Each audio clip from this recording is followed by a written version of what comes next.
Président Maniga, bonsoir et merci d'être notre invité ce soir. Écoutez, c'est un plaisir. Vous savez bien, c'est mon deuxième entretien avec Télé 13. C'est donc que j'y reviens avec plaisir.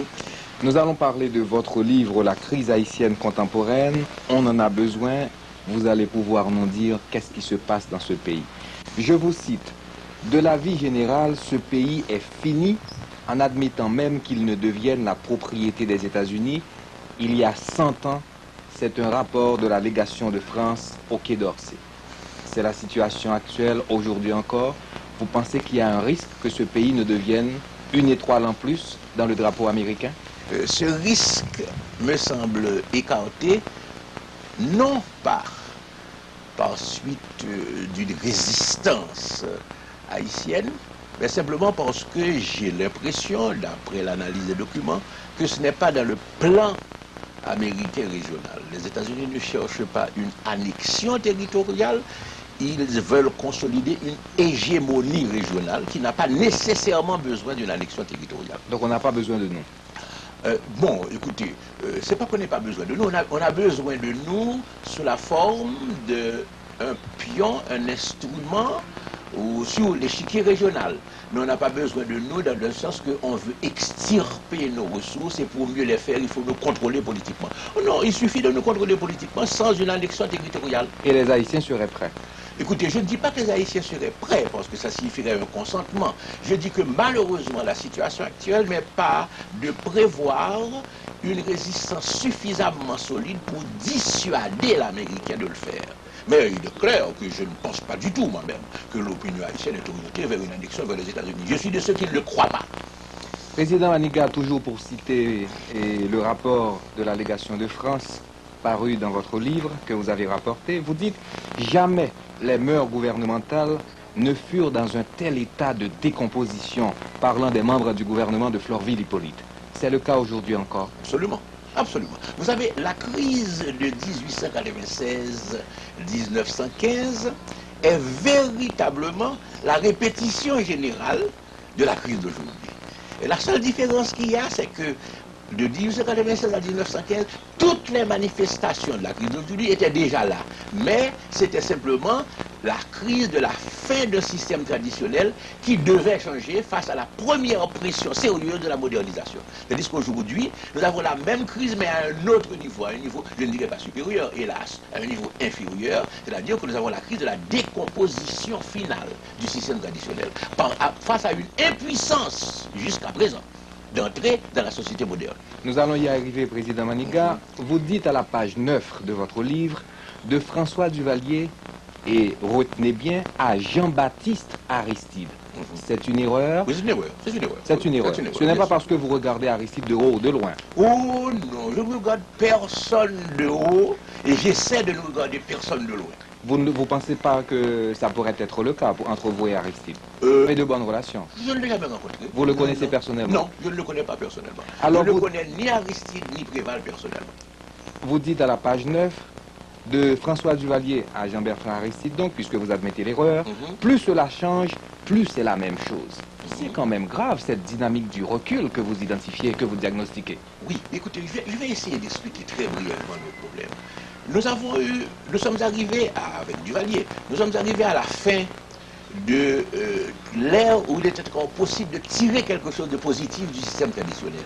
Il fallait changer. Duvalier l'a saisi. Hein. Il a saisi qu'il fallait changer, et mieux, il a saisi qu'il fallait changer avec les masses paysannes. N'oubliez pas sa campagne électorale. Cette campagne électorale s'adressait aux masses paysannes de Marie Baroud, etc. C'était à dessein. Et quand il a été au pouvoir, il a utilisé, disons manipulé, les masses paysannes à l'intérieur de Port-au-Prince pour montrer qu'il y avait un changement à cet égard, qu'on allait vers les paysans. Il a senti la nécessité du changement et l'orientation de ce changement. Mais il est tombé dans un piège que peut-être sa nature même d'homme préparait. Il est tombé dans le piège de la dérive fascistoïde. C'est-à-dire qu'il a durci une attitude pour masquer son impuissance à résoudre le problème fondamental. Nous avons donc eu une première avalanche, et je le dis dans le livre, l'avalanche de loi, parce que Duvalier a été une terreur. On a même appelé Duvalier un cyclone à cet égard. Mais attention, quand Duvalier a échoué, et qu'il fallait cette fois-ci trouver la voie de la modernisation, on est tombé dans une deuxième dérive. Mais cette fois-ci, et le populisme gauchiste a trouvé son expression dans le mouvement Lavalas, qui est devenu un mouvement anarcho-populiste. Résultat, là encore, le peuple se rend bien compte. Maintenant, tout le pays se rend compte, on n'a pas trouvé la solution à la crise de décomposition du système, c'est-à-dire la voie, l'exit, comme on dit maintenant aux États-Unis, de la part de ceux qui reviennent ou qui y vivent, l'exit vers la modernisation. Donc on a raté l'exit une fois de plus. Donc c'est la raison pour laquelle nous disons, maintenant, après l'échec des deux dérives, l'une de droite, ou en tout cas fascistoïde, l'autre de gauche, ou en tout cas anarcho-populiste, il nous faut maintenant, l'heure est arrivée pour nous de trouver la vraie sortie. Et c'est la raison pour laquelle nous travaillons. Est-ce que l'échec de Duvalier, l'échec d'Aristide, les difficultés de Préval, les difficultés que vous avez connues au pouvoir, est-ce que ça ne traduit pas de préférence la très faible marge de manœuvre que détient un président dans un pays aussi pauvre, aussi démuni comme Haïti? Oh, c'est le contraire. C'est le contraire. C'est le contraire. Mais oui, c'est le paradoxe d'Haïti.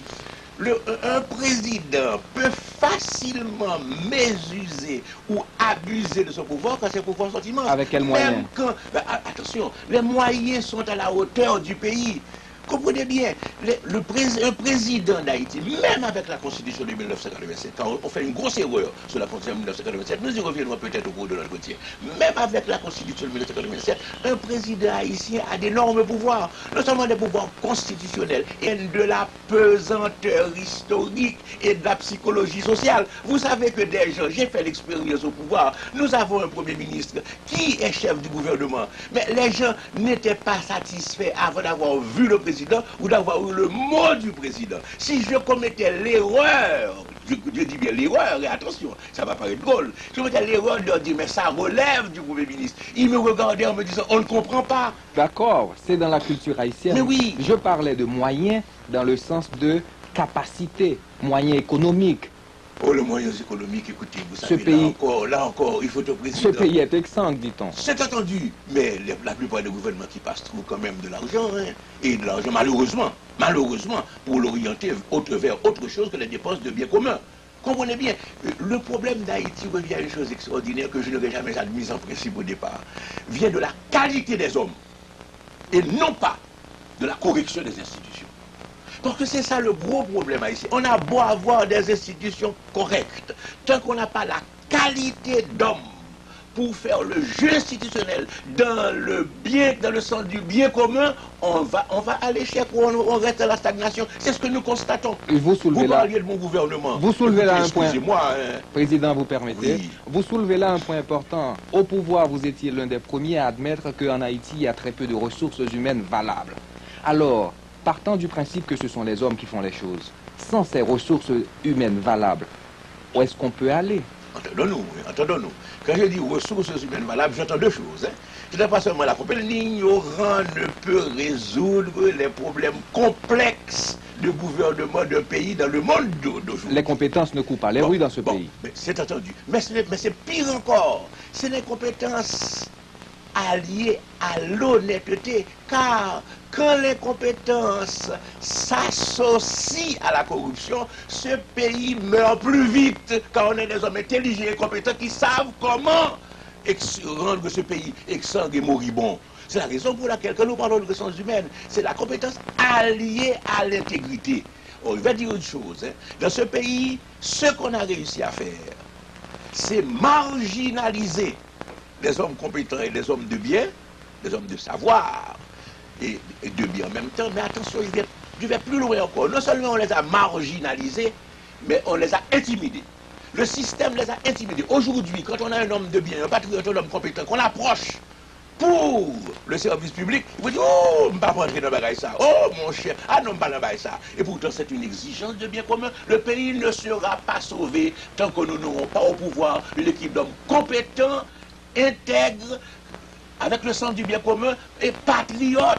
Parce que, écoutez, les gens confondent. On parle de nationalisme qui deviendrait désuet. Je pourrais discuter, nous n'avons pas le temps. Parce que le nationalisme n'est pas désuet. Une forme de nationalisme. Peut-être. qui s'assimilerait à un chauvinisme, à un sens étroit des choses, à un renfermement sur soi, etc. C'est évident que c'est condamné avec le monde d'aujourd'hui. Mais pas tout nationalisme. Mais par contre, il y a une chose qui demeure plus satisfaisante, féroce que sont les relations internationales d'aujourd'hui, c'est le patriotisme. Ah, attention. Il faut des patriotes au pouvoir, c'est-à-dire des gens qui soient capables de faire passer leur intérêt privé après l'intérêt national, quand l'intérêt national est la loi suprême. Alors c'est à nous à promouvoir l'intérêt national. Ce n'est pas l'Américain qui va le faire pour nous, ce n'est pas l'étranger qui va le faire pour nous. L'étranger peut avoir de la commisération pour nous, peut nous donner une aide, mais c'est à nous à concevoir et à réaliser le bien commun national. Pour cela, il faut être patriote, car dans ce pays, vu l'état de ce pays, si on n'est pas patriote, on abandonne. Président Maniga, ou gagne pile connaissance, ou fait un pile étude, est-ce que soutenons l'autre pays ou pensez au un meilleur destin? Définitivement. Donc vous regrettez côté vivre en Haïti? Non, ah non, c'est un choix. Je paie le coût de mon choix patriotique. Écoutez, pas plus de j'étais à Paris de ça quelques jours. Eh bien, une excellente amie, condisciple de ma femme, m'a dit, Leslie, mon cher, on a bien pensé à toi. Quand si tu étais français et étais resté en Haïti, c'est toi qui aurais assuré la succession du Rosel. Nicole Condorelli. Jean-Baptiste Durosel. Nicole Condorelli. Mais écoutez, suppose, ça aurait supposé évidemment une carrière en France et une carrière de français. Oh, moi, je pouvais faire une carrière en France, mais je faisais une carrière d'haïtien et je suis rentré chez moi. Mais écoutez, il y a encore un autre exemple, Jorge Castagneda. Nous étions ensemble à Paris. Raphaël Segovia, ensemble à Paris, il faut faire les mêmes études. Ils sont arrivés chez eux. On les a promus. Aujourd'hui, ce sont des voix autorisées. Ce sont des hommes. Comprenez-le bien. Nous avons chez nous un problème. On apprécie et ne regrette les hommes de valeur qu'après leur mort. En définitive, très culturel ça. Est-ce que l'État capable à la base de situation de dépérissement, de déliquescence pays ça? C'est un des éléments. Ah, c'est évident. Ce sont les hommes qui font l'histoire. C'est évident que c'est un élément. Comprenez bien. Il y a chez nous... Donc vous avez en Haïti le destin de Raymond Barre en France, vous êtes brillant, mais la politique ne vous aime pas. Je ne dirais pas que la politique ne m'aime pas. Je dis que vous ne réussissez pas. Les gens sont inhibés. Écoutez, on vient de me raconter une chose extraordinaire. C'est qu'on a été quelque part et on a dit, on a proposé la question à quelqu'un. Comment voyez-vous l'avenir d'Haïti? Ah, est-ce qu'il y a du monde? Non, il n'y a personne, il n'y a aucun leader. Voilà la réponse. Si le gars était parti, il aurait dit, voilà, ce type pense qu'il n'y a personne, il n'y a pas de réponse. Mais il lui est venu à l'esprit de dire, mais oh, quoi, c'est vrai, non, tout le monde qui est, pas même un seul autre qui a fait exception. Et à ce moment-là, il dit, ah, il aime d'autres bagages. Même là, je ne vais pas parler de Manication. Manication, il n'y a pas. Manication est extraordinaire. S'il était bon. Mais il ne l'a pas dit comme réponse au départ. Voilà ce qu'il pense au fond de lui. Mais il a simplement dit, ah, non, point leader, non, point personne. Alors, on aurait pu dire, tout ce pays, quoi? Non, le pays est inhibé. Il faut bien comprendre une chose. C'est un pays qu'il faut ouvrir. C'est un pays qu'il faut débloquer psychologiquement. Le paysan haïtien désire des choses depuis longtemps, mais il sait qu'il ne doit pas exprimer ce désir. Alors, c'est ça qui nous est arrivé collectivement. Le peuple haïtien aspire à un certain nombre de choses, mais il sait qu'il ne doit pas identifier, personnifier de satisfaire ses besoins. Alors il se contente de dire, non misère, non ceci, pas de solution. Alors qu'au fond de lui-même, il soupire après.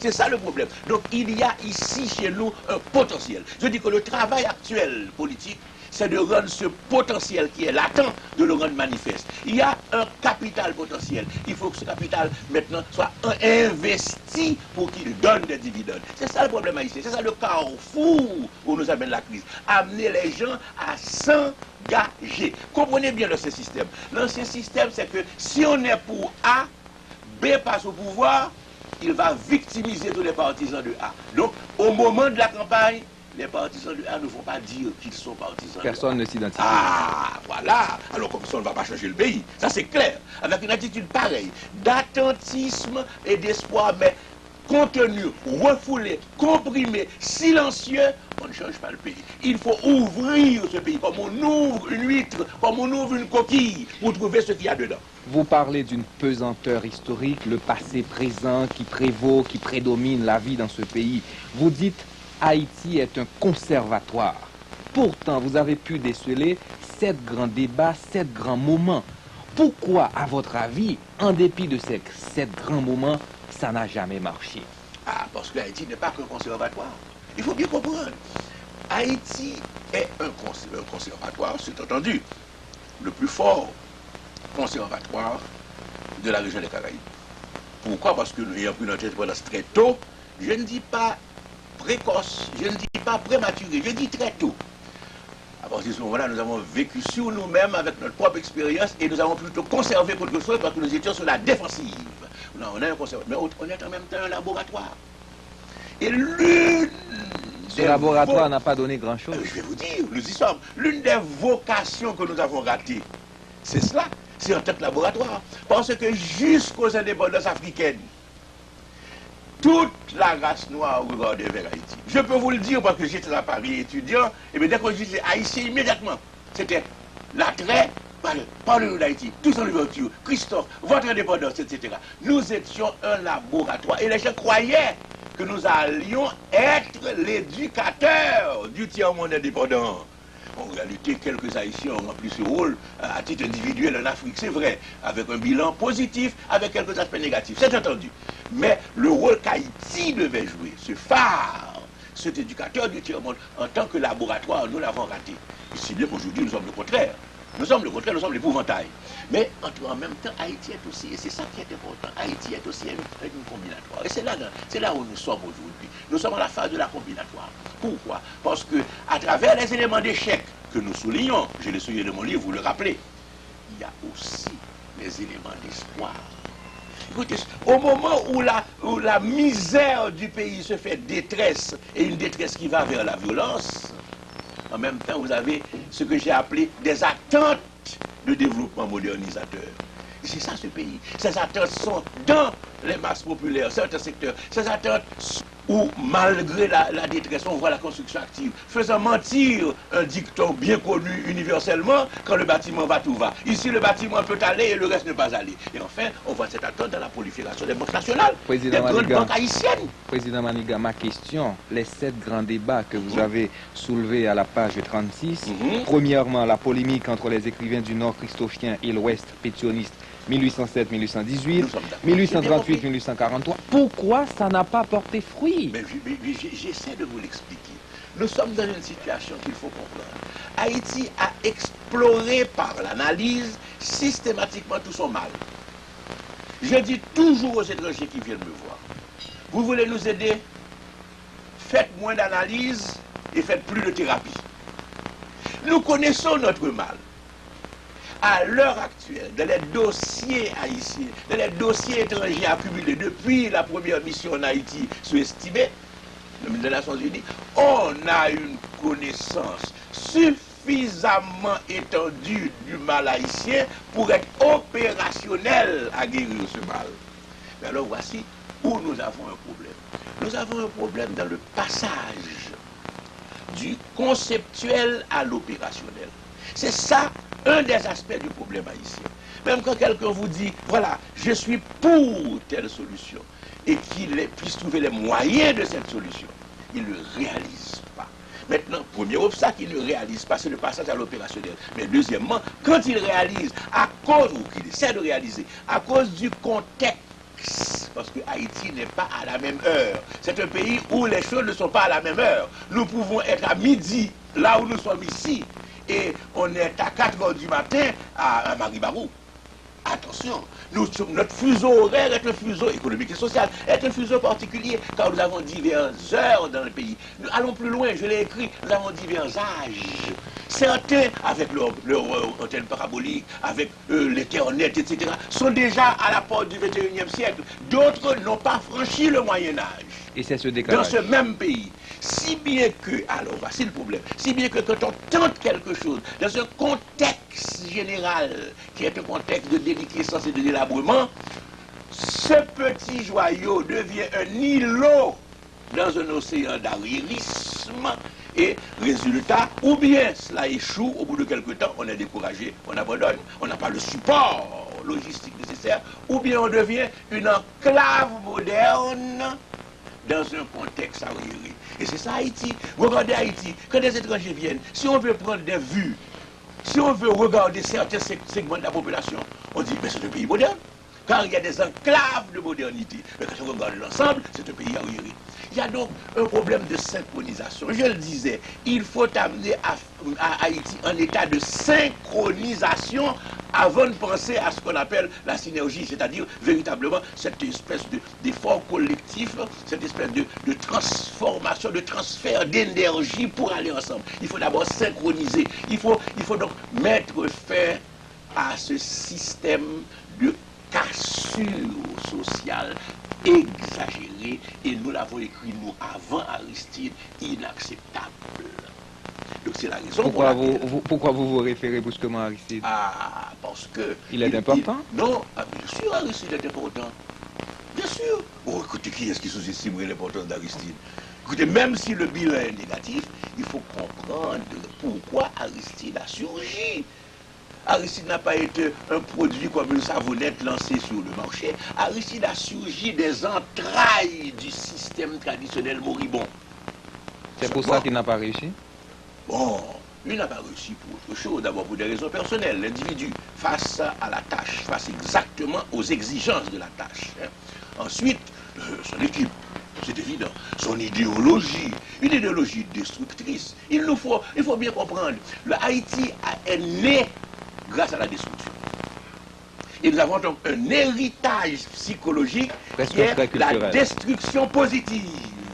Comprenez bien, vous aviez un système colonial qui était prospère, mais tellement injuste et inacceptable qu'il nous a fallu le détruire pour exister, pour accéder à la liberté extraordinaire. Mais depuis lors, nous avons gardé dans notre subconscient collectif, non pas l'idée parce qu'elle n'est pas claire, mais c'est un réflexe que c'est par la destruction que nous pouvons avancer. Regardez ce qui se passe à chaque changement de gouvernement. Regardez ce phénomène du déchoucage que certains ont loué. Je me rappelle un journaliste, je tairai son nom parce que je ne peux pas faire de polémique inutile. Un journaliste est arrivé à Washington et m'a dit « Ah, la belle chose d'Haïti maintenant s'appelle déchoucage ». Et il avait un air ravi, la délectation. Mais le déchoucage, c'est la destruction.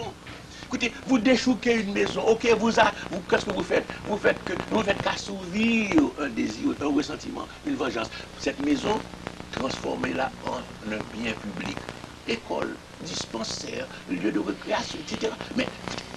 Mais nous croyons que c'est en détruisant que nous avançons, parce que nous avons l'image du mal qui prédomine, et pour avancer, il faut se débarrasser du mal. S'affranchir du mal, c'est détruire le mal. Président Maniga, vous dites que de Papa Pétion à Papa Doc, le système a très peu changé, pour ne pas dire qu'il n'a pas changé du tout, ou presque pas du tout. Est-ce que je dois poser la question sous l'une de ces trois formes? Premièrement, on a donc les chefs qu'on mérite, ou bien dois-je me référer à l'euphémisme de Marc Bazin, ce phénomène de tchoulisation, c'est-à-dire nous rester avec blanc de plus en plus, donc quand il n'y a pas qu'à marcher, nous pas résister sous lui, ou encore, est-ce que je dois me référer à votre livre, dans lequel vous dites, c'est le complot contre la qualité. On a dit, Tribune Populaire, c'est un journal, vous le dites dans votre livre, le 27 juin 1902, a osé écrire, devrais-je dire, que Firmin est trop instruit pour ce pays. Alors, de ces trois, vous vous référez à laquelle de ces trois approches? Je penche évidemment pour la troisième, et que j'ai essayé d'illustrer dans mon livre, mais la troisième n'est pas exclusive d'autres explications. C'est évident.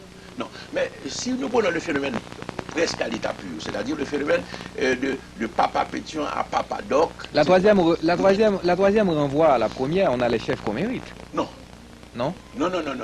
Je voudrais faire une grande distinction ici, je le fais rarement, entre ce qui concerne Haïti et ce qui concerne l'extérieur, car ce que je disais tout à l'heure à l'intérieur d'Haïti est valable aussi. Nous ne sommes pas à la même heure que l'extérieur. Il y a d'une part, en politique, des dictons éternels, c'est-à-dire des dictons à valeur humaine.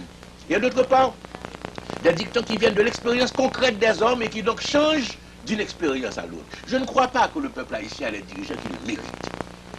Je crois que les dirigeants haïtiens, traditionnellement, savent exploiter les tares, les failles et l'impuissance des secteurs valables de la population pour imposer un système antinational. C'est-à-dire pour avoir un gouvernement contre la nation. Mais je ne crois pas que le peuple haïtien mérite cela. Au contraire, moi j'ai écrit, je l'ai dit à plusieurs reprises, le peuple haïtien mérite mieux. Seulement, entendons-nous. Il n'a pas toujours Il y a, trouvé mieux. non, il n'a pas ce qu'il mérite. Mais entendons-nous cependant. Le dicton n'est pas absolument faux à 100%. Je dis que je le récuse pour Haïti par souci de justice et de vérité. Mais cependant, il y a des situations extraordinairement dures dont on ne se sort pas sans courage. Or, je ne veux pas accuser, Allez, mais je veux constater. accusez un peu. Non, je ne veux pas accuser parce que c'est pas en accusant qu'on mobilise les gens. Moi, je veux mobiliser les gens. Ah d'accord. Comprenez bien. Mais je dis ceci. Mais dites-leur la vérité. Non, la vérité, oui, je ne fais que cela, dire la vérité. La vérité, c'est que il manque un peu de courage dans l'engagement haïtien. Les Haïtiens savent ce qu'ils veulent. Ils ne se battent pas assez pour cela. Ils ne s'engagent pas eux personnellement au péril de leur vie. Écoutez, chaque année nous célébrons Vertière. Mais est-ce qu'on tire la leçon de Vertière? Comment Jean, tout le monde apprend au hommage, au courage du peuple haïtien? Écoutez, C'est démagogie? écoutez, non, c'est pas démagogie. Il y a courage et courage. Il y a le courage quotidien dans la lutte pour la survie. Il n'y a pas de meilleur exemple que le paysan haïtien, que le peuple haïtien. Courage de chaque jour dans la lutte pour la survie. Moi, je dis chapeau. D'ailleurs, à Paris, je viens de le dire, Haïti Observatoire l'a rapporté, je dis je m'émerveille devant ce courage. La victoire d'Aristide est quand même due au courage du peuple haïtien. Mais cependant, oh mon ami, si vous voyez d'une part la part de, disons le mot, de lâcheté, de méchanceté, de cynisme face à ce phénomène qui explique qu'il est réussi aussi facilement. Et deuxièmement, si vous voyez la part de l'étranger, ce qui est le nouvel aspect de la vie politique haïtienne. Nous avons toujours été un petit pays dépendant, c'est-à-dire que nous avons toujours connu l'hégémonie française, anglaise pendant très peu de temps, allemande tentée sans réussir, américaine. Mais jamais nous n'avons eu cette dépendance politique qui entre jusque dans les mécanismes de fonctionnement du système politique haïtien. Jamais. On nous imposait un dictat. Nous faisions face à des refus. À ce moment-là, par exemple, sous-estimé, remis compte, parce qu'on n'avait pas pu avoir ce qu'on voulait obtenir. Mais maintenant, ce n'est pas ça. On n'a même pas l'âge de le remettre compte quand vous n'avez même pas la chance de faire un remis compte. Comprenez bien. C'est votre principal reproche à Aristide et à Préval, par exemple, aujourd'hui? Ah, écoutez, si le mouvement Lavalassien, cette mémise de l'étranger, si le mouvement Lavalassien, partant de l'idée juste qu'il y a trop d'injustice sociale dans ce pays et qu'il faut redresser la société haïtienne par une politique de justice distributive dans toute matière de développement, eh bien écoutez, si ce mouvement avait réussi sur la scène politique haïtienne à imposer cette nouvelle vision équitable pour le développement, personnellement j'aurais applaudi. Car n'oubliez pas que non seulement les thèmes de justice sociale, mais même certaines approches pour la justice distributive, nous les avions proclamées bien avant Aristide. Seulement, quand il faut réussir un changement qu'on annonce, qu'on ne fait pas d'ailleurs, à partir de l'étranger, grâce à l'étranger, on tombe dans une double erreur. La première, c'est l'erreur nationale. C'est le patriotisme dont nous parlons. C'est à nous à nous occuper des affaires du pays. On doit nous aider, oui, nous sommes dans une situation d'aide, mais ce n'est pas aux autres de nous imposer des solutions. Quand on impose une solution, elle ne marche pas. On le voit. C'est la première erreur. La deuxième? Mais la deuxième erreur, c'est que, écoutez bien, Haïti est dans une telle situation, avec une telle histoire, je ne veux pas en faire un cas à part, que je dis que la solution haïtienne, l'étranger n'a pas, premièrement, l'intelligence du cas haïtien. Il est intelligent généralement. L'intelligence du cas haïtien dans sa spécificité. Deuxièmement, l'étranger n'a pas un intérêt suffisant. Parce que si l'étranger doit résoudre le problème haïtien, l'étranger doit y mettre ses meilleurs techniciens, ses meilleures techniques, ses meilleures ressources, quand nous sommes un cas à la limite du désespoir. L'étranger ne mettra pas ses meilleurs. Écoutez, regardez ceux qui s'occupent d'Haïti. Je ne veux pas les discréditer, mais je dis que c'est au niveau modeste qui correspond à notre rang. C'est à nous à mettre en œuvre nos meilleurs techniciens, et nos meilleurs techniciens sont de classe internationale. Entendez-le bien. C'est ça le problème. C'est ça que les Haïtiens n'arrivent pas à réaliser dans leur psychologie. C'est que les meilleurs techniciens haïtiens sont de première classe internationale. Autrement dit, si nous arrivons à faire un régime où ce sont les meilleurs techniciens haïtiens qui, au service du bien commun, étudie, analyse et suggère les décisions que le peuple doit approuver, à ce moment-là, nous sommes de la bonne voie. Tandis que quand c'est l'étranger, il a des solutions toutes faites. Il étudie les problèmes rapidement, il dit voilà, c'est telle catégorie, et il vous apporte tel remède. Mais ce n'est pas la solution dont le pays a besoin. Il y a une double erreur. Et enfin, une troisième erreur qui vient de la psychologie. Parce que là, nous avons un grave problème. Nous vivons dans un monde, non seulement d'inégalité économique et sociale, mais d'un monde, disons-le, d'inégalité ethnique. Il y a dans ce monde d'aujourd'hui la prééminence de la civilisation occidentale et donc la prééminence du blanc. Ce pays noir, je ne veux pas mettre la question raciale en avant, non, mais je fais une constatation. Ce pays noir, à l'origine créé comme une nation noire, ce pays a majorité de nègres. Ce pays a besoin d'avoir non seulement confiance en lui-même, mais confiance dans sa dignité, comme ce fut le message de l'indépendance. Or, qu'est-ce qui arrive aujourd'hui? Quand on laisse l'étranger, non pas nous aider, ce qui est nécessaire, mais nous dicter la solution, gouverner à notre place, eh bien, on accrédite dans la psychologie collective haïtienne, ce qui est hélas le cas dans le peuple, dans une partie du peuple, que c'est le blanc qui va venir sauver ce pays. C'est le blanc qui détient les clés de la rédemption d'Haïti. C'est le blanc qui peut développer le pays, etc. Et ainsi, on incruste davantage encore un complexe d'infériorité qui peut exister à l'origine. Nous autres, ce que nous disons quelque chose de très simple.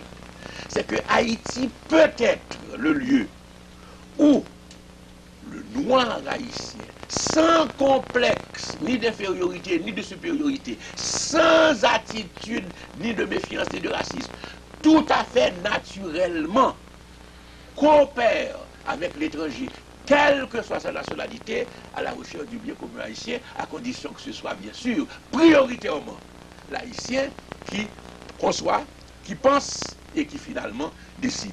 Vous êtes un monsieur généralement modéré. Vous faites une déclaration plutôt sévère envers les dirigeants actuels. Je vous cite: ceux qui font l'histoire à l'heure actuelle ne savent pas tous ni toujours l'histoire qu'ils font. C'est très grave. Et en plus, vous ajoutez: et ils ne savent pas non plus l'histoire qui va clairement dans le sens du plus grand bien au plus grand nombre et de l'intérêt national. Mais écoutez, je vais prendre un exemple. Son bon nègre peut juger pour... Non, vous savez, nous autres, c'est pas, nous ne pensons pas en ces termes. Vous savez, nous pensons à trouver le chemin du salut haïtien. S'ils ont pour tâche... Mais ils ont erré. S'ils ont pour tâche... Ils ont erré et ils errent. Et ils errent, je dis, parce qu'ils ne savent pas l'histoire qu'ils font. Je vais vous montrer un exemple. Donc on devrait citer l'autre, je ne sais, Lamartine, qui disait déjà: l'ambition pour laquelle on n'a pas les moyens est un crime. Je vais plus profondément dans l'affaire. Je vais plus profondément. Voyez, ils ont choisi, voyant que l'obstacle pour eux était américain, à cause de leur trajectoire, de leur idéologie. Ils ont choisi de passer par l'américain pour reconquérir leur pouvoir et pour continuer à gouverner. Et nous sommes dans une situation où ils ont besoin de l'étranger simplement pour rester au pouvoir. D'où la demande de renouvellement de la MINUA. On ne sait pas quand est-ce que ça s'arrêtera. Bon, de prolongation. Mais moi, je vais vous dire une chose. Quel est le problème d'Haïti à l'heure actuelle? Le problème d'Haïti est de répondre, en particulier, je prends un thème, à 4 défis. Et vous allez voir pourquoi, quand on va par la soumission à l'Américain, on compromet l'avenir national. Alors qu'il faut plutôt négocier avec l'Américain à partir d'une position nationale. 4 défis. Le premier défi, ouvert, visible, c'est le défi de la modernisation. Jusqu'aux années 60, la modernisation pouvait être selon le modèle européen. Jusqu'aux années 60. Mais depuis les années 70-80, la modernisation est de type américain. Ce qui signifie que la modernisation signifie dans une large mesure américanisation. Un. Deuxième défi que nous avons après la modernisation, c'est le défi de la mondialisation. Or, le défi de la mondialisation, il est américain. Toute mondialisation aujourd'hui se fait à l'heure américaine. Même en France, même en Europe, on voit que la mondialisation, c'est l'américanisation. Deux. Troisièmement, nous avons le défi de la privatisation. Privatisation qui est une donnée universelle, qui chez nous est une imposition, un diktat. Or, la privatisation, c'est quoi? La privatisation, c'est l'américanisation. S'il doit y avoir un capital pour moderniser la téléco, les DA, etc., ce sont des capitaux américains qui sont en première liste. Et enfin, nous avons le défi de la continentalisation de l'ALENA. Ça veut dire, qu'est-ce que ça veut dire? Ça veut dire qu'il y a une association États-Unis, Canada, Mexique, qui s'est déjà constituée, qui s'appelle l'ALENA. Or, cette association va s'étendre sur tout le continent jusqu'en 2005, l'échéance 2005. Donc, le reste de l'Amérique latine va entrer dans ce système, le bloc économique dirigé par les États-Unis, c'est-à-dire encore l'américanisation. Vous avez 4 défis objectifs qui sont devant vous, et les 4 orientent vers l'américanisation. C'est ce que j'appelle les 4 roues motrices du véhicule de l'américanisation. Donc, quand vous avez déjà ces 4 défis auxquels vous devez répondre, et dont vous devez essayer de tirer parti pour l'intérêt national en réduisant le coût, en réduisant les risques que vous choisissez pour être au pouvoir, rien que pour être au pouvoir, de vous soumettre totalement à l'américain, vous voyez quelle forme d'américanisation vous allez avoir. Mais c'est ça, c'est très grave pour l'avenir national, c'est très grave pour l'avenir collectif. Président Maniga, oui. Souté au pouvoir, pour ta kembe pouvoir, ça n'est pas fait là, ou pas ta fait. Ah non. Ah non! Ou pas demander pour minuit à prolonger, non? Ben, écoutez, nous n'avons même pas trouvé dans une situation pour minuit à pour le prolonger. N'oubliez pas que nous avons pris position, nous, dès le départ, contre la mi-civile, ensuite contre la minuit. Nous avons pensé... Même si votre pouvoir était menacé. Écoutez, je vais vous dire une chose. Parlons en termes réalistes. C'est ce qu'on n'aime pas avec nous. L'Américain est puissant dans ce pays. L'Américain tire les ficelles dans ce pays. Et demandez à n'importe quel haïtien, qu'il soit militaire, qu'il soit homme d'affaires, qu'il soit professionnel ou autre, son horizon est américain. Si l'Américain donne le feu vert au projet est bon, si l'Américain dit niet, le type hésite, il ne se engagera pas. L'Américain est puissant. Et c'est la raison pour laquelle je dis ceci. Si cette puissance, nous devons en tenir compte, mais cette puissance peut s'employer aussi à bon escient, si nous la guidons. Au lieu de faire une invasion de 20 000 hommes au coût de 2,5 milliards de dollars, pour pouvoir ensuite dire, nous avons chassé des militaires affreux et il n'y a pas eu un seul GI de tuer. Mais écoutez, vous n'avez pas eu un seul GI de tuer, c'est qu'il n'y avait pas d'adversaire. Vous avez fait une invasion de 20 000 hommes à 2,5 milliards et pas un seul GI de tuer, donc il n'y avait pas d'adversaire. Vous avez fait une invasion extraordinaire, sans adversaire, premièrement. Mais deuxièmement, vous avez fait partir les militaires. Mais l'Américain avait les moyens de faire partir les militaires sans l'invasion de 20 000 hommes de troupes à 2,5 milliards de dollars. Écoutez, mais ces gens étaient subordonnés, dépendants de l'Américain. L'Américain aurait pu nous débarrasser des militaires, autrement que par toute cette formule d'occupation du pays. Nous le disions. Nous avions pris position ouvertement à cet égard. Nous avons dit, mais le départ des militaires est condition sine qua non de la démocratisation. Mais pas au prix d'une invasion militaire pour nous imposer une solution politique, le retour d'Aristide. Comprenez bien, quand on dit l'Américain est tout puissant, mais il faut essayer aussi de tirer parti de cette toute-puissance et faire les choses dans un sens qui soit moins dommageable pour nous. C'est 2,5 milliards de dollars au service du gouvernement haïtien. Mais nous, au pouvoir, recevons 2,5 milliards de dollars, le pays était sauvé. Or, on a fait une opération de 2,5 milliards pour rien, mais seulement pour rien. Ayons le courage de le dire. Nos amis américains nous permettront d'être véridiques pour faire reculer le pays. Peut-être que c'est ça, Américains ont voulu. Non, je ne pense pas qu'il y a eu validité de nous faire reculer. Mais je dis, voilà, 2,5 milliards de dollars dépensés et pour nous faire reculer. Vous faites remonter la crise actuelle à 1982. Pourquoi cette date? Ah, parce que je veux attirer l'attention des Haïtiens que c'est la date coupure. Vous avez les Haïtiens, c'est pas seulement les Haïtiens, il ne faut pas blâmer les Haïtiens. De manière générale, on se remet aux dates politiques.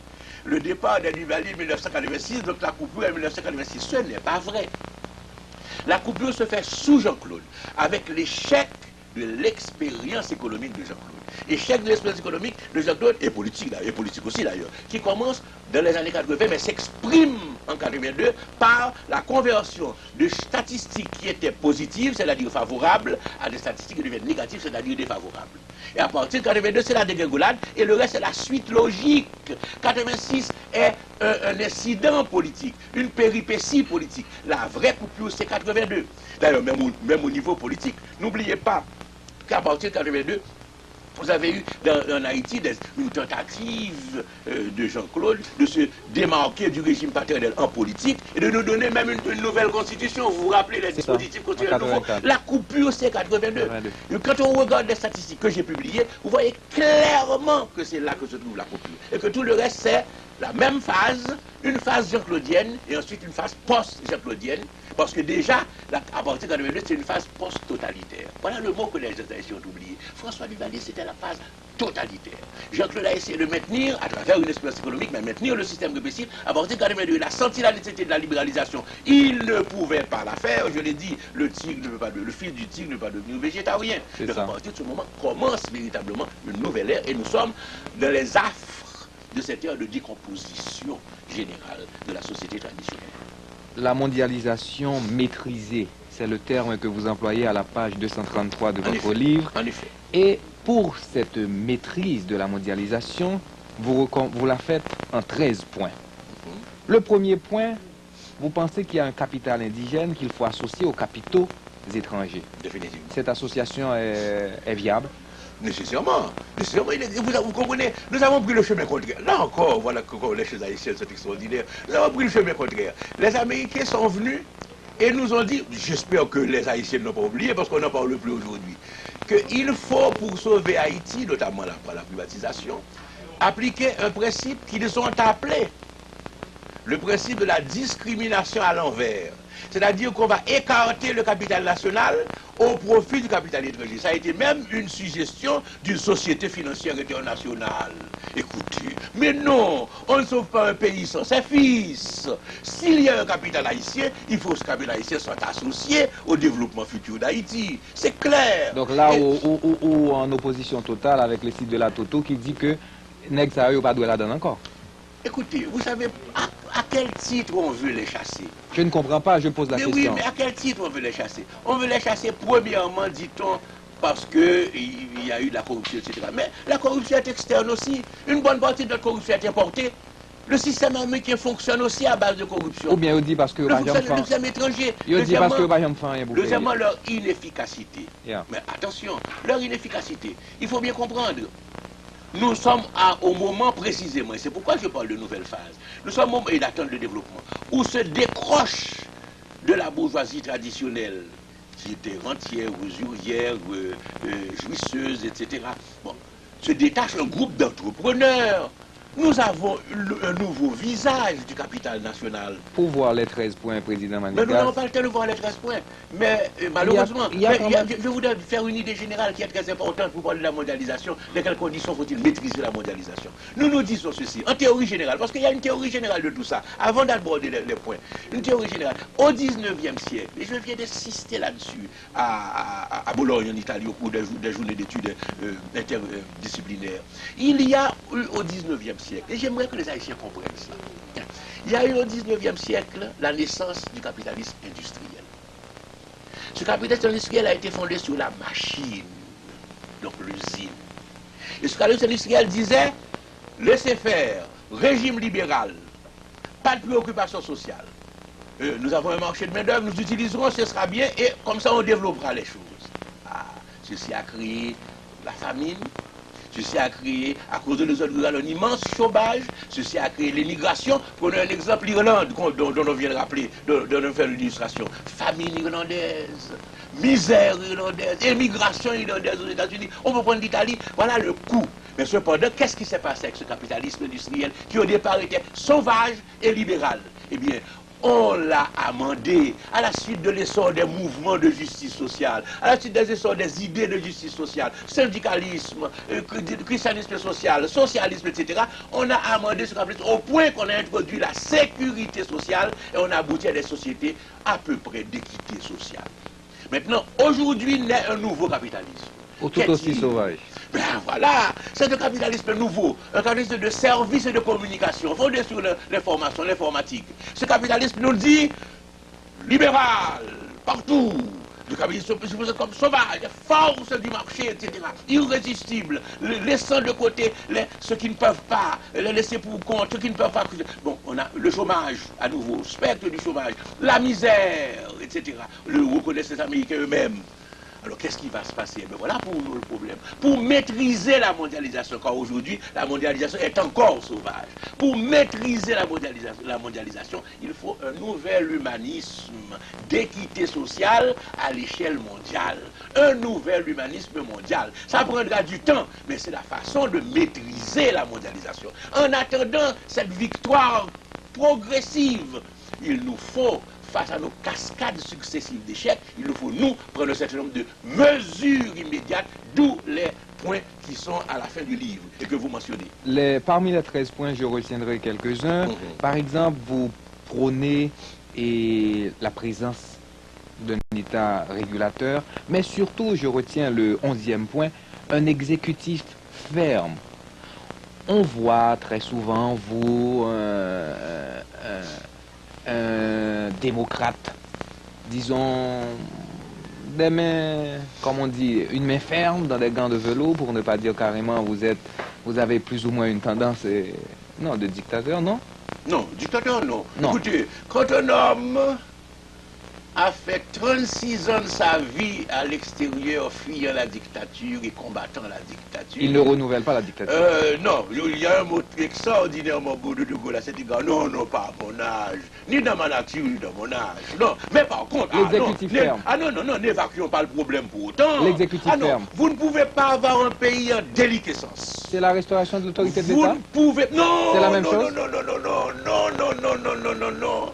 Restauration de l'autorité de l'État pour certains signifie qu'on va faire des abus ici, des coups de force spectaculaires là, des méthodes sauvages ici et là au direction de l'autorité. Mais non, nous ne restons pas l'autorité de l'État, car une fois ces coups passés, les gens recommandent les mêmes choses. On n'a pas restauré l'autorité de l'État. Non, c'est des formules creuses. Non, ce sont des formules occasionnelles. J'appelle ça des mouvements, des sautes d'humeur au lieu de solutions. Le pays a besoin de solutions durables et pas de sautes d'humeur spectaculaires. Donc, je reviens à mon thème. Président. J'explique. Non, c'est important. Président, là on a fait saute d'humeur en politique. Ça veut dire que c'est parce qu'il n'y a pas un sens d'homme d'État? Ça veut dire qu'il y a de l'inconsistance dans la prise des décisions. Ça veut dire qu'il y a de la légèreté, de la considération de tous les aspects des choses. Ça veut dire qu'il y a une situation où la responsabilité n'est pas à la hauteur des problèmes. La connaissance n'est pas là non plus. Bon, la connaissance, évidemment, bon, ça, moi, comme je vous dis, je ne connais pas ces messieurs, mais généralement, on leur attribue un coefficient très faible de compétence, non seulement de par leur trajectoire, très mais faible. de par les résultats qu'ils donnent. Je ne veux pas entrer dans ceci parce que ça va nous individualiser les choses. Exécutif ferme.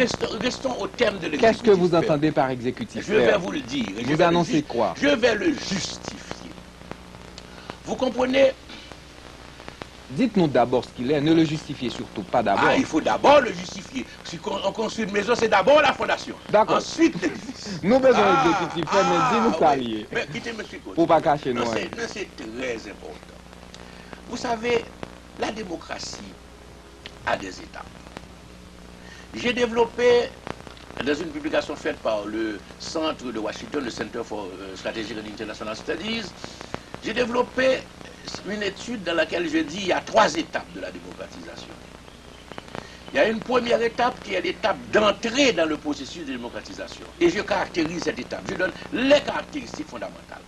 Ensuite, une deuxième étape où c'est la démocratisation mûre, fonctionnement des institutions, etc. Je donne les caractéristiques. Et enfin, il y a une troisième étape où il y a la démocratie achevée, le couronnement de la démocratie. Très peu de pays y sont. J'y mets les pays scandinaves et l'Angleterre, pas plus. Les États-Unis, je veux les États-Unis dans la deuxième étape. Et nous devons entrer dans la première étape. Voilà la chose. Voilà ce qui est important. Ça signifie quoi? Il faut faire respecter la vie. Ah, c'est le droit d'entrée. C'est le droit d'entrée. Faire respecter la vie.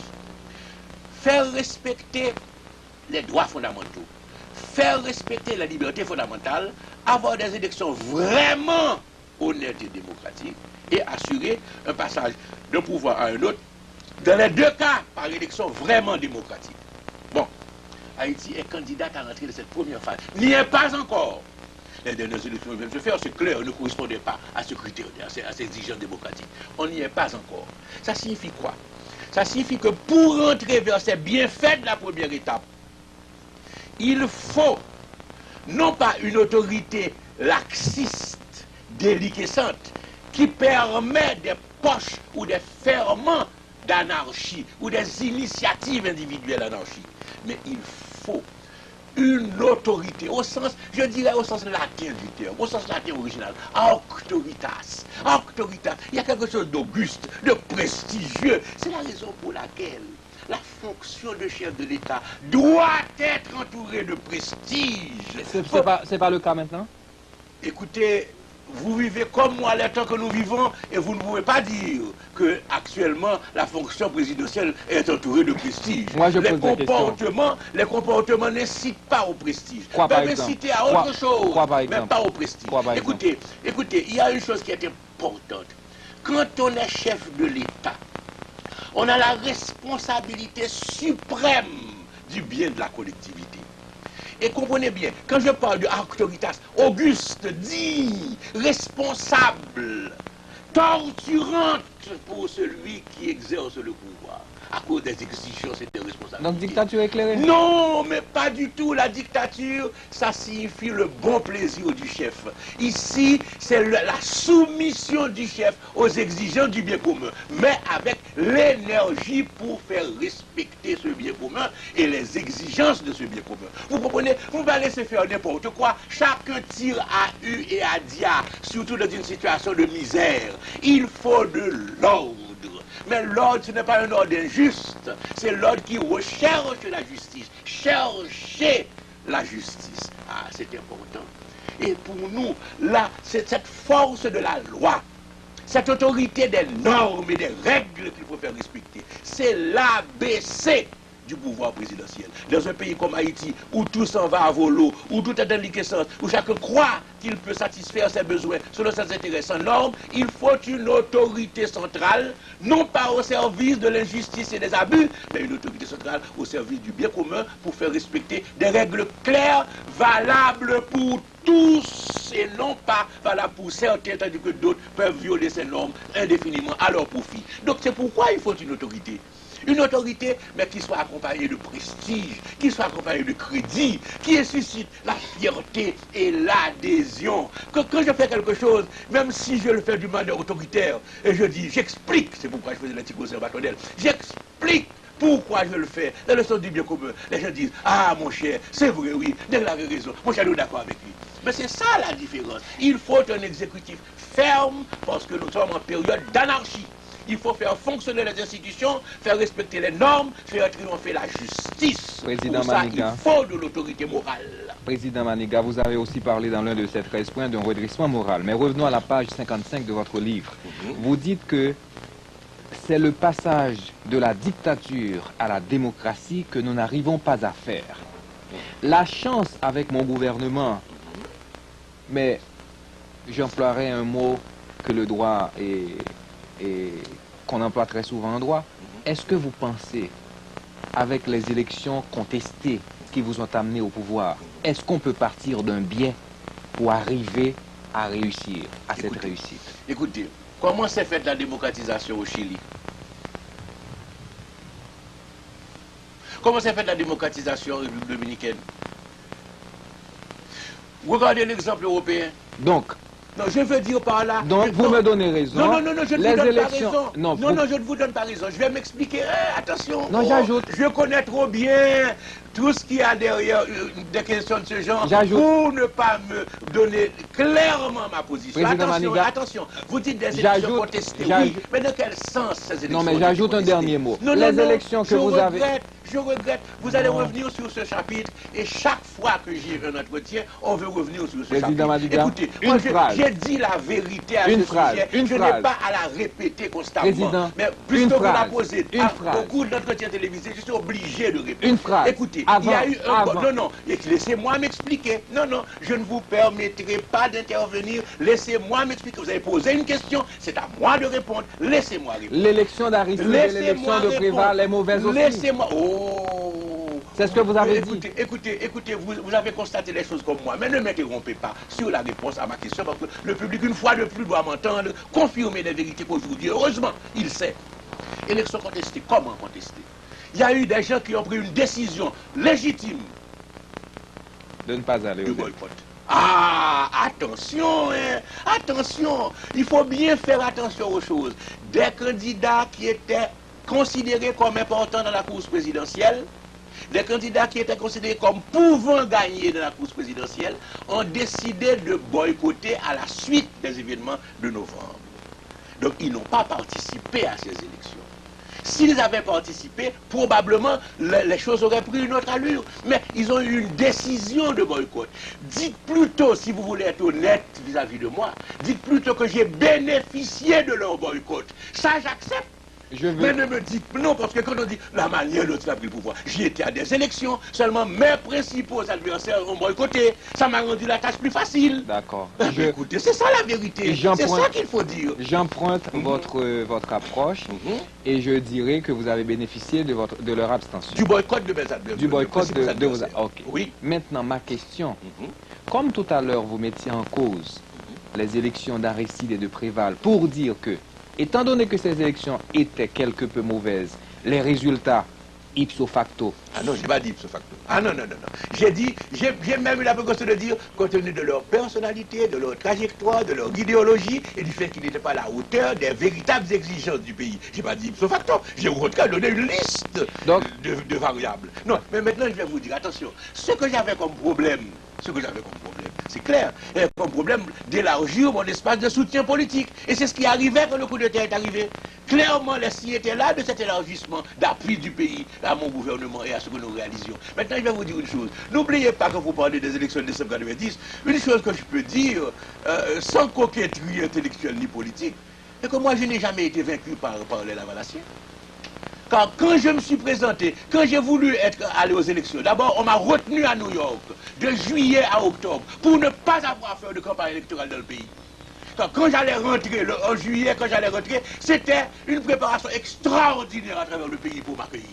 On m'a bloqué à New York jusqu'en octobre. Maintenant, quand je suis rentré quand même, à la suite d'une bataille vaillante de mes avocats, je suis rentré au pays. Et qu'est-ce qu'on a fait? Le CEP m'a interdit de participation aux élections. Si bien que moi, je n'ai pas été battu par les Lavalassiens en décembre 90. C'est très important. Je n'ai jamais eu à confronter les Lavalassiens pour ma part. Il ne faut pas l'oublier. Maintenant, regardez ce qui s'est passé en décembre. C'est pire que ce qui s'était passé certainement en janvier 88. Et cependant, tout le monde accepte sans rechigner la légitimité. Ce pays a une certaine c'est une malchance. À savoir que quand quelque chose de bon arrive, on le chipote, on le chicane. Quand quelque chose de mauvais arrive, on se résigne ou on applaudit. Écoutez. Président Maniga, parlons maintenant un peu de l'armée. Vous dites dans votre livre que nous n'avons pas toujours eu une armée au sens institutionnel du terme. C'est exact. On l'a eu quand? On a eu une armée régulière à partir de l'occupation américaine, c'est entendu. Avant, on a eu aussi des efforts. Par exemple, sur Salomon, il y a eu une réforme militaire avec les Gibosiers, etc. Une mission militaire française pour nous donner une armée. Mais d'autres fois, l'armée était une ossature. C'est-à-dire qu'il y avait, je l'ai expliqué dans mon livre, l'armée était composée de généraux auxquels on donnait des brevets. Et ils étaient commandants d'arrondissement, commandants de département, etc. Et pour le reste, on recrutait comme ça au hasard quand on en avait besoin, quand il fallait marcher sur Port-au-Prince ou quand il fallait défendre le gouvernement, etc. Il n'y avait pas une armée institutionnelle, une armée régulière. Par exemple, quand on a voulu imiter la France, on n'a pas pu réaliser un service militaire obligatoire comme la France l'a fait avec la Troisième République. Et pourtant, la tentation a été ici de le faire. On n'a pas réussi. Donc il faut bien comprendre, c'est à partir de l'occupation américaine, la création de la garde d'Haïti, puis transformée en force armée, que nous avons eu pendant une période près de demi-siècle, ou plus de demi-siècle, nous avons eu véritablement une institution militaire. Cependant, ce que je dis et qui est important, c'est que l'esprit militaire est universel chez nous. Ça, c'est certain. Le type de commandement qui est dans l'esprit haïtien est un type de commandement militaire. La dislocation actuelle de l'armée entraîne-t-elle, à votre avis, la dissolution véritable, automatique, et qui sera confirmée, selon vous, un jour? Oh, il faut beaucoup de temps d'ici le 21e siècle. il faut attendre. D'ailleurs, vous savez, au début, c'était presque de l'allégresse quasi unanime que les gens avaient vu la dissolution de l'armée. Vous voyez aujourd'hui les débats sur cela. Tous les problèmes que ça pose. On commence à revenir un petit peu sur cette idée parce que c'était... Vous pouvez oser un pronostic? Oh, je ne sais pas. Tout va dépendre évidemment de la tournure politique des choses, mais il est certain que j'aurais dit que l'abolition de l'armée est définitive, est totalement définitive, si cette abolition avait eu lieu dans un cadre régional. C'est-à-dire, la République dominicaine avait l'abolition de l'armée, Cuba avait l'abolition de l'armée, etc. Alors je dis, dans le cadre d'une décision régionale, c'est une bonne chose. Mais dans le cadre d'une décision exclusivement nationale, avec le contexte régional, avec les problèmes internes, avec les failles, avec la crise que vit le pays, etc., je crois que l'abolition de l'armée pose beaucoup de problèmes qu'il faut résoudre. L'armée est appelée à revenir? Oh, pas l'ancienne.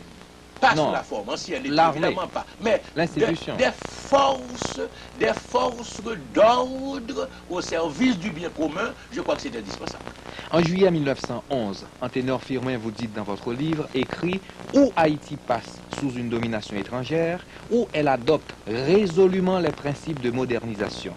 Après 2 occupations président Maniga, ces principes sont toujours de mise? » Toujours. Les principes de Firmin doivent être actualisés, bien sûr. 85 ans après, doivent être actualisés. Mais Firmin était, c'est ça l'importance de Firmin. Firmin était déjà un démocrate, au sens où nous l'entendons aujourd'hui. Et il allait même, avec le 2 janvier, jusqu'à la démocratie sociale, puisqu'il parlait de l'état des masses populaires pour correspondre à une véritable démocratisation du pays.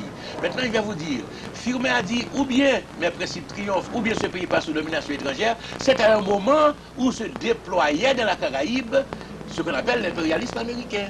Panama, etc. Bon, Cuba, République dominicaine, Haïti. Maintenant, puis après, Haïti, République dominicaine. Maintenant, aujourd'hui, nous sommes dans une autre phase. Ces principes doivent triompher. Je ne dirais pas, ou bien nous passons sous domination étrangère, nous sommes sous domination étrangère.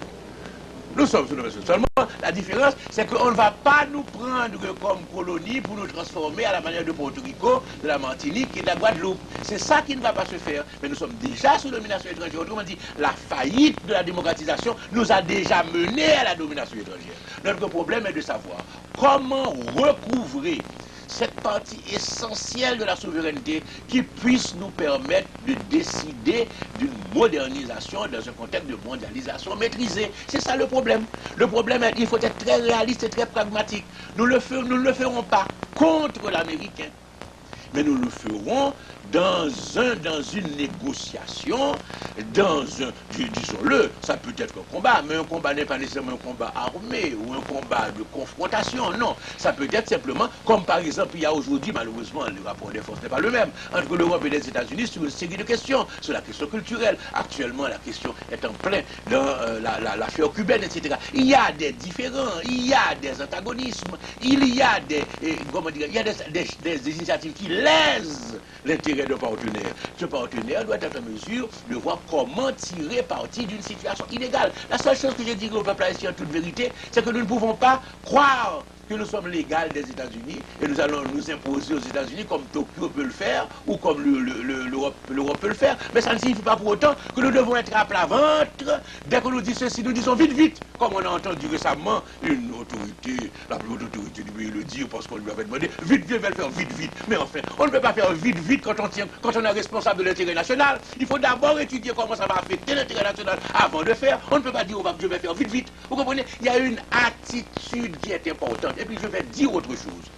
Là, je l'ai déjà dit, c'est pourquoi je suis à l'aise pour le dire, même si ça peut au prime abord choquer, après les gens verront que comme toujours je suis un homme de vérité.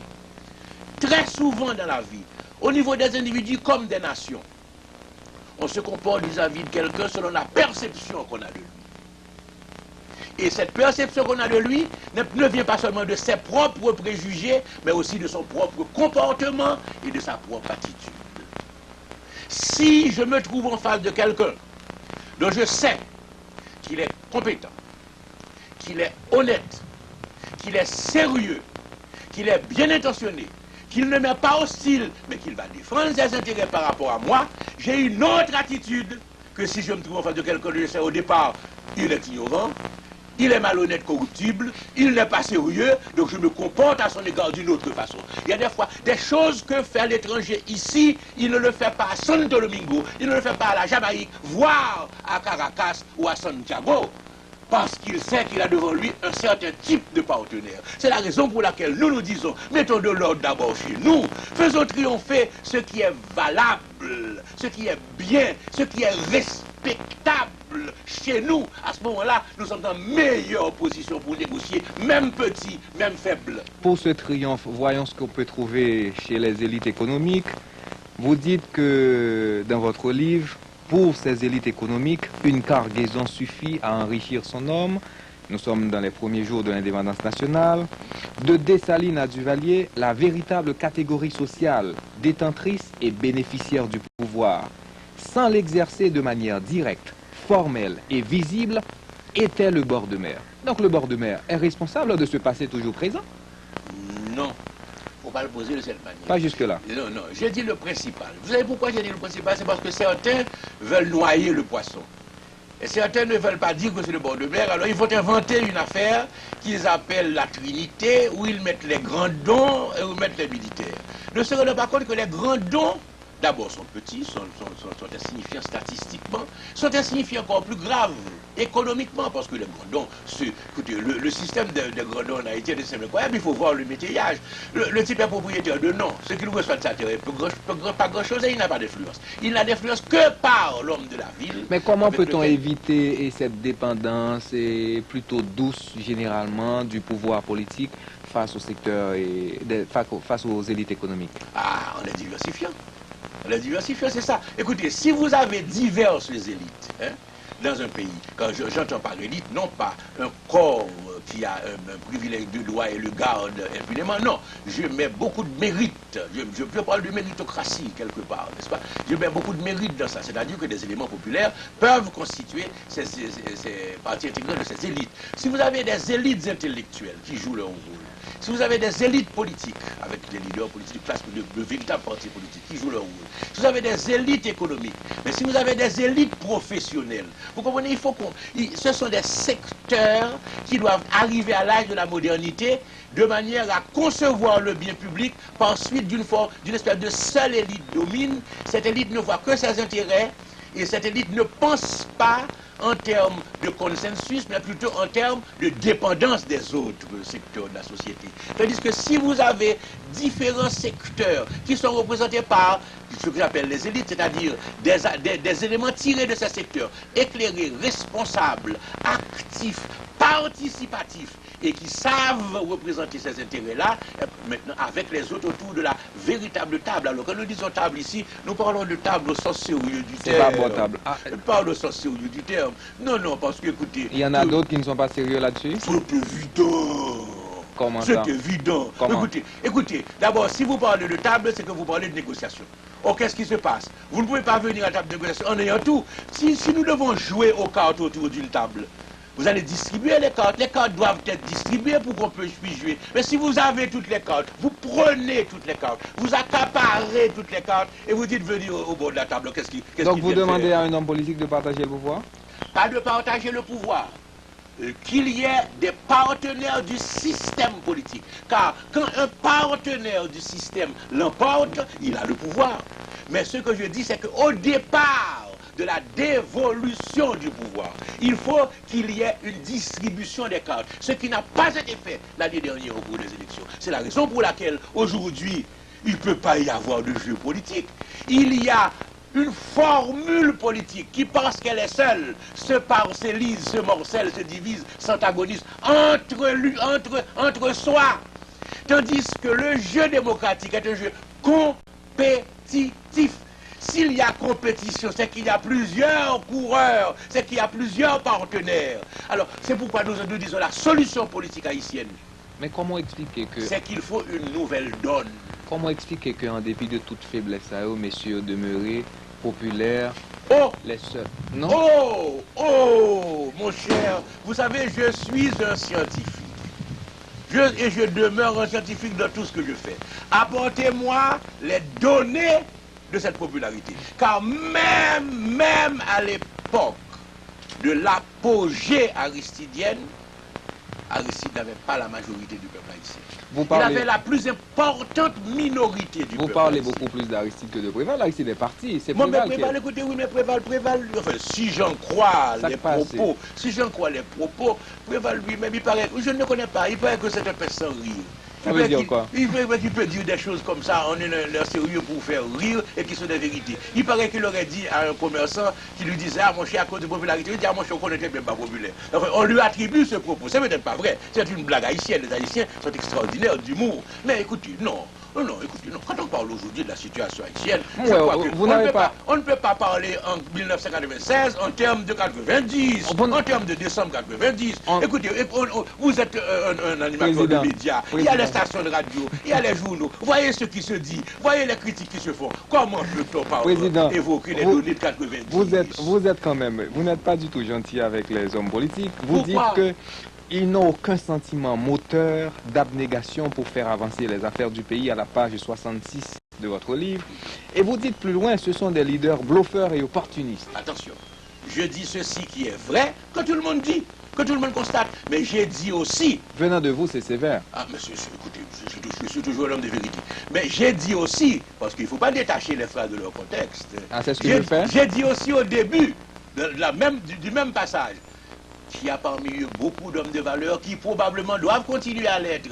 Je dis, il y a parmi eux beaucoup d'hommes qui ont fait des sacrifices, parfois même de leur vie. Et j'ai dit, pour commencer le paragraphe que vous citez, car heureusement j'ai bonne mémoire, pour commencer le paragraphe que vous citez, j'ai dit ceci: les hommes politiques ne sont pas plus coupables que le reste du pays, ils sont à l'image du pays, seulement ils sont plus en vue et on voit leurs défauts, mais ce sont les défauts de la collectivité. Non, mais science politique a dit que c'est une politique pour qui va le ton. Oui, donc il faut donc bien... Parce que c'est un jugement équilibré que je porte. Regardez, si vous me dites, voici les défauts de la classe politique, mais j'ai dit quelles étaient les qualités aussi. Donc il y a un équilibre entre qualité et défaut. Je dis ceci, que cette classe politique n'a pas été à la hauteur de la conjoncture quand nous saurions trouver la solution de la démocratisation après 10 ans. C'est ça. Après 10 ans, ça c'est ça le constat. On a essayé de faire un petit hit parade de la situation politique. Oh, non. On pas fait ça. Non, pas moi. Pas vous. Pas moi. Non. Je ne vais pas me discriminer. Bon, on nous fait. Il y a des hommes de valeur. On nous fait l'autre genre. Et si nous avons une projection pour le pays, est-ce qu'on pense aux prochaines élections à bien de meilleures têtes qui paraissent ou bien à bien même raz-de-marée et disons... Il y en a qui s'accrochent et qui continueront de s'accrocher en dépit de toute vraisemblance. Ce qu'on a appelé durement les hommes partis, eh bien, continueront probablement parce que c'est la seule façon pour eux de compter dans l'esprit public et essayer de décrocher quelque chose. Les hommes partis en Haïti, c'est qui? Bon, alors je ne sais pas, on a parlé de ça dans les journaux, on a parlé de ça récemment dans des articles de presse, on a parlé des hommes qui seraient eux-mêmes leur parti. Bon, maintenant, il y a d'autres qui ont des petits partis. Je crois que quelqu'un les a appelés des particules, méchamment. Eh bien, ces petits partis continueront aussi parce qu'ils ont leur fonction. Les petits partis, à votre avis, c'est qui va? Ils ont leur fonction, ils ont leur rôle, et seulement ils n'ont pas de Président, champ de je constate pouvoir. que vous ne répondez plus aux questions. Non, je développe ma pensée, et je tiens à continuer à développer ma pensée de la logique de cette pensée. En Amérique latine, on dit qu'ils n'ont pas de option de poder. Ils savent qu'ils n'ont pas d'option de poder. Cependant, ils continuent à vivre parce qu'ils ont plus une fonction. Maintenant, il y a des partis qui ont une option de poder. Donc, pour pouvoir décrocher un poste un jour, des partis sérieux. Seulement, il se peut que surgissent de nouvelles têtes. C'est possible. Parmi les partis sérieux, vous citerez qui? Ce que je veux dire, écoutez, si je cite parmi les partis sérieux, ça signifie que les autres ne le sont pas. Vous comprenez? Disons BAM 4. Mais non, je ne vais pas vous donner 4. Écoutez, à l'époque où l'IRI et le NDI... Donc c'est étranger encore pour qu'il vienne faire classement? Non, c'est pas l'étranger qui a fait classement. Mais bon, il y a classement étranger fait. Attention, c'est pas étranger. Pour qu'ils soient pas étranger nous-mêmes? Non, parce que moi-même, moi impliqué dans la lutte politique, et me pas voulu que l'homme dit un tel sont bons leaders politiques, ça signifie que les autres ne sont pas bons leaders politiques. Non, c'est une question de justice et c'est une question de politique. Car nous avons besoin de tout le monde dans la bataille qui va venir. Nous avons besoin de tout le monde. En Haïti, il y a un problème qui est important. Aux États-Unis, il y a deux personnes qui gourmets et puis après, ils ont main. En Haïti, lors d'un bagage qui meurtri, qui blessé, il y a un monde qui ont dents et ça va empêcher une action nécessaire. Ouais, ça pétition avec des salines fer. Il y a gourmet dans la guerre du Sud, l'une contre l'autre, 2 ans avant. et 2 ans après, une baille l'autre, mais gourmand sans point de balance là, c'est rare pour voir ça répéter. Mais ici, pas même fait ça qu'on y a. Eh bien, parce que Le recul est partout. ah, le recul est partout. Le recul est partout, c'est évident. Alors, si vous voulez, qui me dit, mais ça, monsieur, te dit, même, il te dit, la balance, évidemment, il te dit FNCD à l'époque, par contre, je te dis ça toujours. Bien différent. Il dit Pampra, oui, parce que pas de problème, tout bas qui passe. Il te dit Pampra, il te dit Conacom, il te dit NDNP. Ou en 5e position? Non, je cite en 5e position. Pas dire en 5e position. Parce que je ne sais pas si bagaille. Bon bagaille, vous ne connaissez pas, il y a 2 enquêtes qui font de popularité.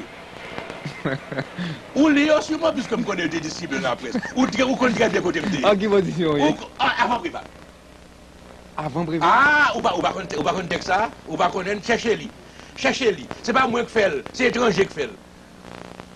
Et laissez me battre candidat, Préval des candidats. Alors, mais donc Préval a bénéficié de votre abstention? C'est possible. Ah, mais oui. Ah, mais oui. Et de l'abstention des autres aussi, mais bien sûr. Mais la différence, c'est que c'est eux-mêmes qui mettaient nous en condition de ne pas participer en nous excluant. Ah, mais différence là. Son jouet qui fait comme ça pour ça passer, j'en passe là. Et puis après, je dis, ah, je support, je support. Ah oui, mais ça on fait au départ, l'empêche au support. Président Manigal, il était une minute, qui soit rien dans la vie? Tout le bagaille. Toute bagaille? Toute bagaille. Parce que je m'estime que nous pas bon bagaille au gain, son pas payé un prix là-dedans. Sac mauvais, je considère comme le prix de sac bon comme gain. Qui soit raillé? Oh, la méchanceté des hommes. Non pas leur faiblesse, au point de moi, pour leur faiblesse, nous avons aidé à corriger. Mais la méchanceté des hommes. Nous qu'on arrive dans des cas où moi des gens, c'est méchanceté pure qu'on fait. Est-ce qu'on a l'impression que... Et me poser peut-être la question pour qui ça? Est-ce qu'on a l'impression actuellement où c'est les Haïtiens le plus cultivés? Oh, comment tu as fait du mal comme ça? Si je te dis ça, je ne pas cultiver. Moi-même qui dis oui. Mais si je te dis, si je t'abonne dans le sens où je ne pas cultiver, mon cher, je connais tout ça, je ne pas connais. Je ne sais pas les autres si on connaît tout ça, je ne pas connais. Mais moi, je connais tout ça, je ne pas connais. Seulement, pour parler très sérieusement, je ne vois pas comment on pourrait parler des hommes cultivés de ce pays sans le citer, c'est évident. Parce que, écoutez, c'est rare de voir. Sans vous citer, c'est une première. C'est rare de voir. Moi, un Américain me l'a dit à la rue Saint-Guillaume un jour. Sans vous citer. Il m'a dit, écoutez, est-ce qu'on rend nous compte que c'est le premier noir qui enseigne à Sciences Po, de toute l'histoire de Sciences Po?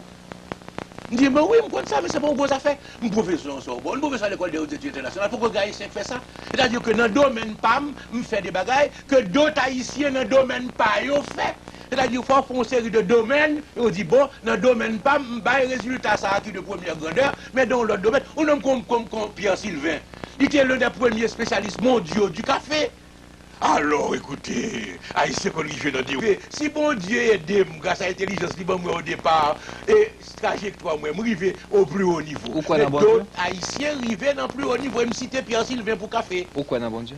Ah oui! Dans la jeune génération d'Haïtiens, qui est un nègre très brillant, par exemple, ou pas? Ah, mon cher, je ne pas dire ça, parce que d'abord, par contre, tout, c'est l'un de mes problèmes. Non, mais au moins, il y a un qui est tellement percé qu'on a fini. Non, non, je ne pas faire pas comme ça. Non, pas faire. Il y a une jeune génération intéressante. Je connais quelques-uns là-dedans, même pas dire une qui pire. Parce que Haïtien aime trop ça, c'est moi pire. Ou une mentalité de Cassius Clay. Monsieur le plus grand, monsieur le plus beau, monsieur le ceci. Mais non, non, non, non. Président Manigal, vous êtes un abîme de savoir. Mon Dieu! Pour répéter Rabelais. Si je me découvre ça, je me perdu tête, mais oui, tête sur mes épaules. Pour répéter Rabelais, vous êtes un abîme de savoir. Mon Dieu. À quel moment, à quel niveau vous sentez-vous avoir échoué? Je ne me sens pas encore avoir échoué, mais je sens avoir raté des chances sérieuses de réussir. Je situe une première avec Duvalier, parce que nous constituons une équipe qui était l'équipe de modernisation du pays. Ah, ça c'est certain. J'en parle dans mon livre. Et nous avons raté cette chance parce que Duvalier nous a balayé. Il a été plus fort que nous. Il faut le reconnaître. Ensuite, j'ai raté une chance de réussir quand j'étais au pouvoir, parce que si j'avais fait 6 mois au pouvoir, on n'aurait pas été renversé. Donc j'ai été renversé 4 mois après. Et là, c'est dommage, non pas pour moi, parce que, bon, mon égo, j'étais déjà président, je suis un ex-président. Bon, quelqu'un disaient, de la famille Manigal, on voulait être président, je suis arrivé président. Bon, mais cependant, c'est clair que ce n'est pas un problème personnel, c'est un problème national. Je crois que le pays, je m'excuse de le dire, tout à l'heure je ne voulais pas faire d'avantardise, maintenant ce n'est pas d'avantardise, mais c'est sur le refus d'une modestie bête. Je crois que le pays a perdu avec moi une des rares chances du XXe siècle. J'essaie de voir avec qui d'autre, et je ne vois pas. Firmin au début, peut-être estimé dans la ligne, mais je sais ce que l'équipe gouvernementale avait comme projet de développement de ce pays. Et je dis c'est dommage, car je le répète, nous ne serions pas dans cette situation. Maintenant, échec, j'ai mené 2 carrières. Peut-être que si j'avais mené une seule, de manière monolithique, par exemple la carrière simplement de professeur d'université, je ne sais où je serais maintenant. C'est possible. Mais ce n'est pas un échec, parce qu'à partir de certain moment, arrivé à un moment de ma carrière que j'ai estimé être le point culminant de ma carrière, parce que, écoutez, je n'avais jamais pensé dans ma vie, je dois le dire, que j'aurais été professeur en Sorbonne. Jamais. Assistant, peut-être, que les choses, maître de conférence, comme je l'avais été avant, mais là, j'ai été professeur titulaire de première classe. Et là, en charge de cours d'agrégation et de licence. Je crois que c'est important. J'étais professeur à l'école des études internationales de Genève, qui est l'une des plus brillantes écoles de formation internationale du monde, disons-le. Et là, j'ai été respecté partout, professeur de première classe. Donc, je crois que je me suis dit, bon, basta dans ce domaine. Voyons, dans le temps qu'il me reste à vivre, ce que l'homme qui est arrivé là peut faire pour son peuple, d'accord avec son, compris par tout le monde. J'ai été détesté par certains du simple fait que j'existais. Mais je crois que ce qui est en train de se passer maintenant me réconforte. Ou bien les 3 instruits pour payer? Non, pas dit ça, non. Comme on disait de Firmin? Non. On commence à se rendre, on est assez avancé à se rendre compte de ce que nous voulions faire. Et j'entends partout des choses qui, non seulement me réconfortent, mais me dynamisent. Je sens que ce pays pense que je peux encore donner quelque chose, que la chance existe, que je retrouve le peuple haïtien dans un travail collectif de chantier de reconstruction nationale. Et c'est ce qui me tient dans la lutte politique. Je crois Donc que... vous seriez la chance qui repasse? Pourquoi pas, si ce pays doit avoir une chance comme la mienne. Mais si c'est quelqu'un d'autre qui peut faire ce que je veux faire, eh bien le destin aura voulu que ce soit quelqu'un d'autre. Mais si c'est moi, je suis disponible, je suis prêt. Je me prépare en tout cas, je continue de me préparer. C'est pourquoi je dis aux miens, préparons l'avenir. Président Maniga, merci beaucoup. C'est moi qui vous remercie.